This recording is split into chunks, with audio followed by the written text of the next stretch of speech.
फूल लोढ़े चली गौरा बाबा फूलवरिया, पहिरी के धानी रंग साड़ियाना।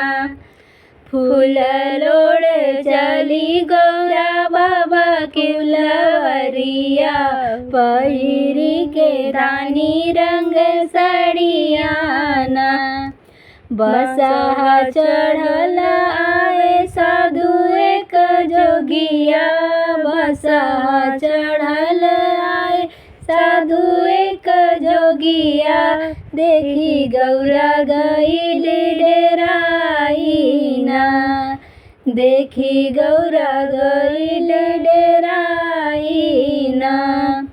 फूल लोढ़े चली गौरा बाबा फूलवरिया, पहिरी के धानी रंग साड़ियाना।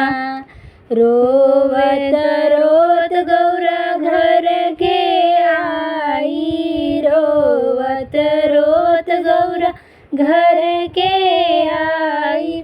आंगन में गई बिछलाइना, आंगन में गई बिछलाइना। दौड़ी के आई मैना महतारी, झाड़ के लियाली उठाइना।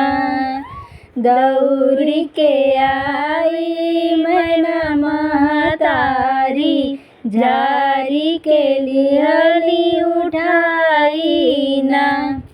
फूल लोढ़े चली गौरा बाबा फूलवरिया, पहिरी के धानी रंग साड़ियाना।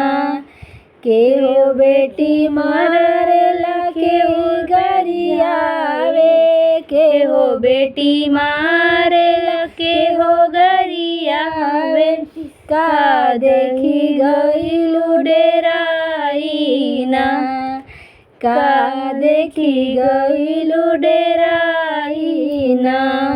काहे के गई गौरा बिछलाई, हमसे तू दे तू बताइना।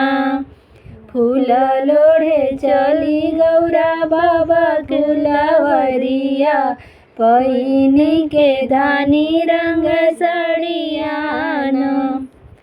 नाही केहू मारल माई नाही गरियावलस, नाही केहू मरलस माई नाही गरियावलस। हम त गइनी डेराइना, हम त गइनी डेराइना। फूलवा तोरन गए बाबा तोरिया गए फूलवरिया, वहाँ एक साधु दिखा गए बाबा फूलवरिया, एक साधु दिखाए ना। बसहा सवारी करके आए हैं न जोगिया, बसहा सवारी करके आए हैं जो जोगिया। भस्म भभूत लगाए ना, उन्हीं के देखी माई गए हम डेराई, आंगन में गए बिछलाई ना। उन्हीं के देख माई गए हम डेराई, आंगन में गई बिछलाई ना। फूल लोढ़े चली गौरा बाबा फूलवरिया।